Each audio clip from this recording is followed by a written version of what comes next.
I loved playing sports as a kid. You'd be outside in the fresh air, and during the summer you'd play baseball, and during the fall you'd play football, and during the spring you'd play basketball. I grew up in Florida, so it was warm enough that you could do that. And I had dreams of being an athlete. I just love sports, and I wanted to be a college one of those things. The only problem was you can see me. I'm not very big or strong or fast or have any skills, so that wasn't so good. So if you had a dream of being an athlete and you didn't have athletic ability, what would you do? Well, I did the same thing you would probably do. I took up golf.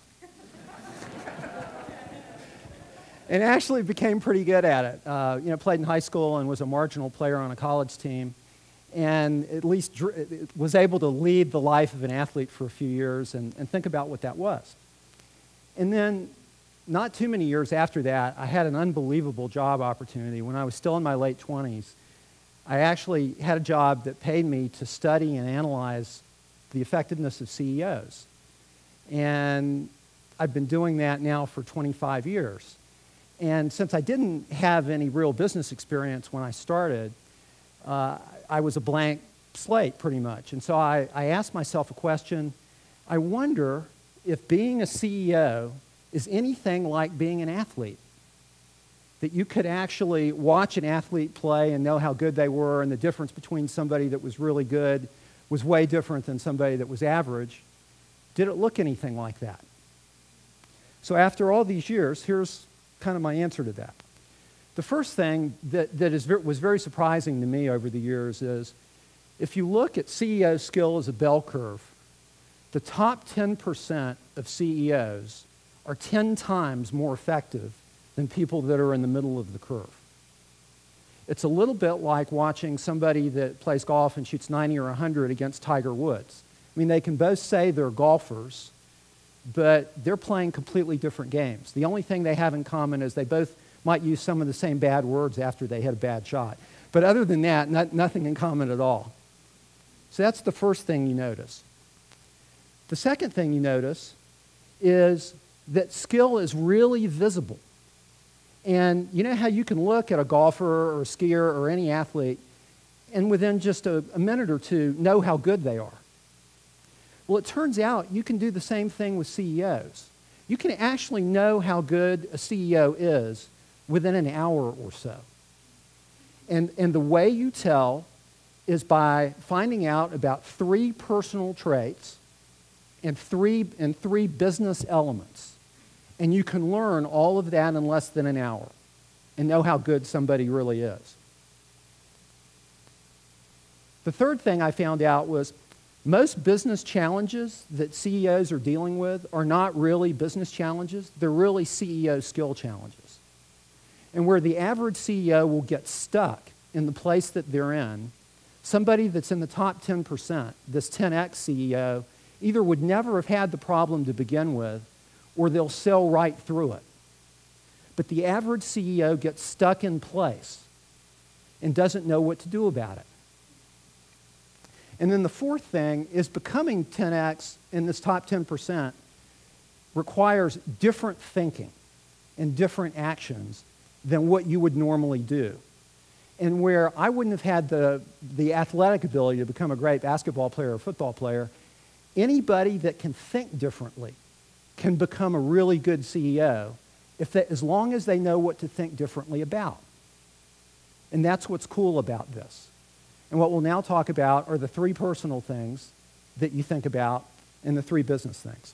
So the personal requirements for becoming 10x, first off, it's you have to have passion for both the story, which is what the business is and why it does what it does, and the work itself, which is how the business does what it does. That's the processes and the people part. The average CEO normally is so busy doing stuff that they're not passionate anymore. They might still be passionate about what the business can do, but the craft of working on the things are more trouble than anything else. A 10x CEO loves that craft. They love working with people in the talent environment. They love figuring out processes. They just love it. And they have that personal characteristic. The second characteristic, and this is really strange because it runs counter to our world today. A 10x CEO spends very little time on spends a lot of time on very few things. They actually spend usually half their time on what they've determined their three most important things are. And you contrast that to the average CEO who's doing has 17 different priorities and never gets to those because they're too busy answering emails and texts and all the other things they're doing. But this ability to focus is one of the things that sets a 10x CEO apart. What they do is they say, these are the three things that will move the business forward, and they will wrestle those things to the ground. And they will not give up, and they will not get distracted. The third thing is the average CEO is used to being the smartest person in the room, usually. And they are. They're the CEO. So their assumption is, if I need to learn something, it's my experience and knowledge that's going to cause me to learn it. What a 10x CEO will actually do is start by assuming they do not have the answer. That in fact, the best knowledge and best solution to what they're looking to solve exists out in the world. And their job to be 10x is to go out into the world and find it. And that can be on the internet. It can be reading great business books that relate to the subject and knowing what those are. It can be having models and peers that they learn from. And what some of them do is they actually, when they have something they want to learn about, they get it out of their head, they write it down and create a learning document that talks about where their knowledge starts. And every time they get new information about it, they add to that document. And since we live in a digital world, you can distribute that to your expert network. They can add to it. And so 30 days later, that beginning learning document becomes something totally different. And you've advanced your knowledge and your ability to solve a problem exponentially. So when you're a CEO and you're looking yourself in the mirror, ask yourself these questions. How is my passion for both what the work is and what the business idea is? How focused am I on those three things? And am I applying accelerated learning to the things I need to learn about? That will tell you whether someone is an average CEO or potentially in a top 10% situation. And you say, okay, apply accelerated learning to what?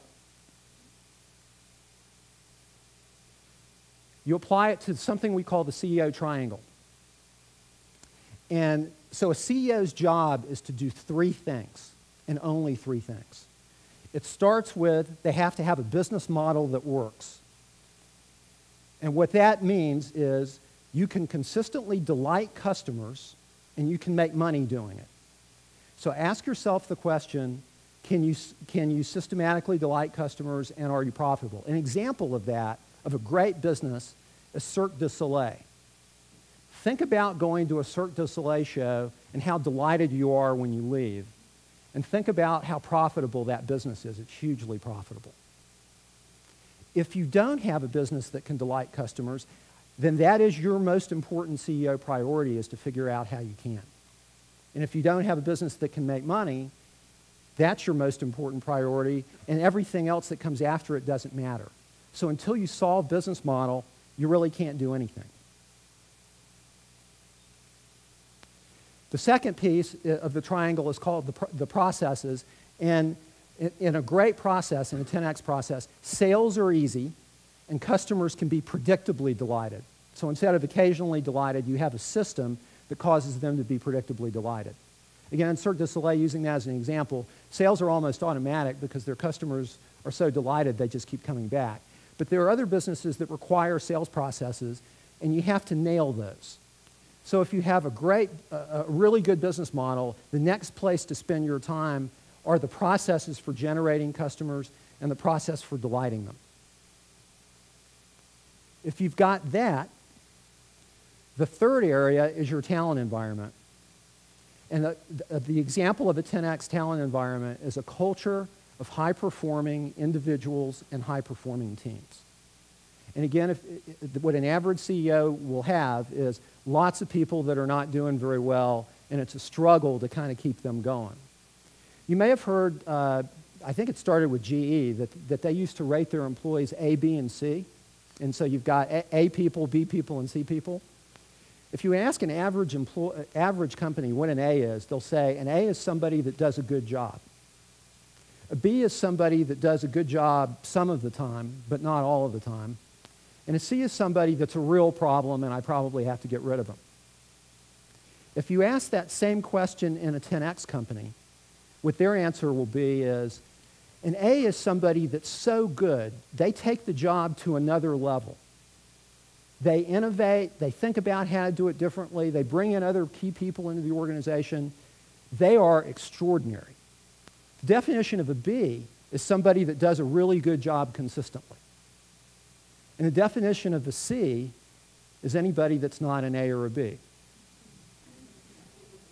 So if you imagine these two companies that have 50 employees each, and one of them is functioning that way, and the other is functioning in a 10X way, you're going to get very, very different results.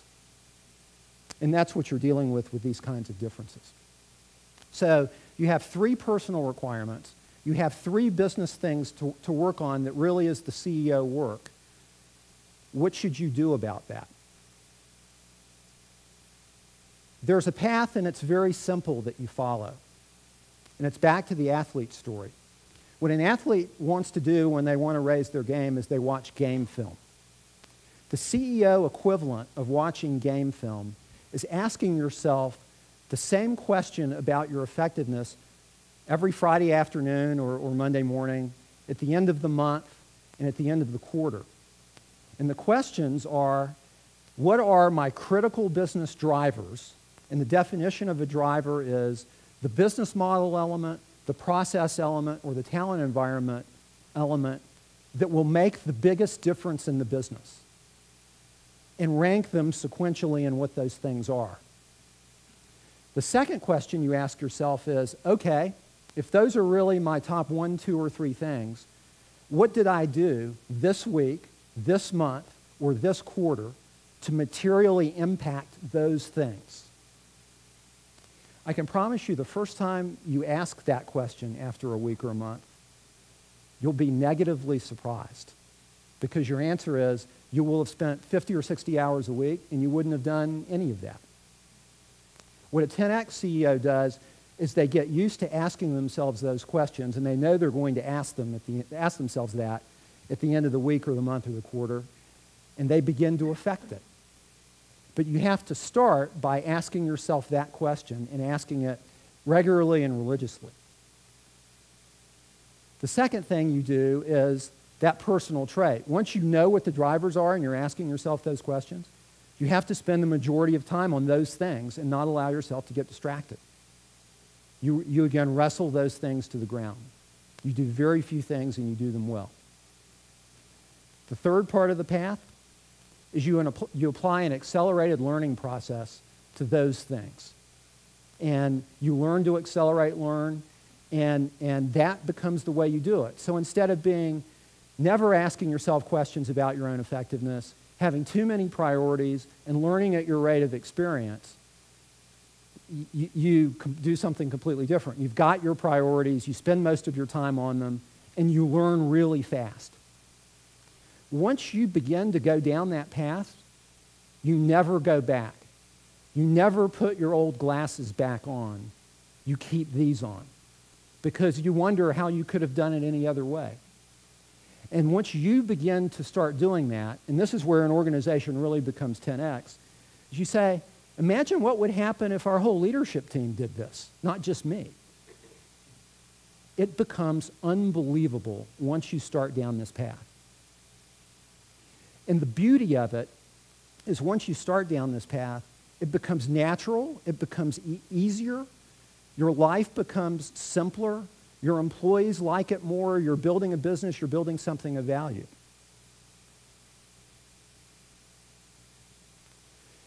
So, you know, the cool thing about this is it's very simple. All you have to do is begin to look at your world the way an athlete looks at it, and say, I'm going to practice my CEO craft like an athlete. I'm going to watch game film and ask myself these questions. I'm going to pick my top 3 priorities and wrestle them to the ground. I'm going to learn at a rate that is way beyond what I've learned before. And if you do that, your life will be enriched, your employees' lives will be enriched, the community that you live in will be enriched, and you'll just have more fun. Thank you very much.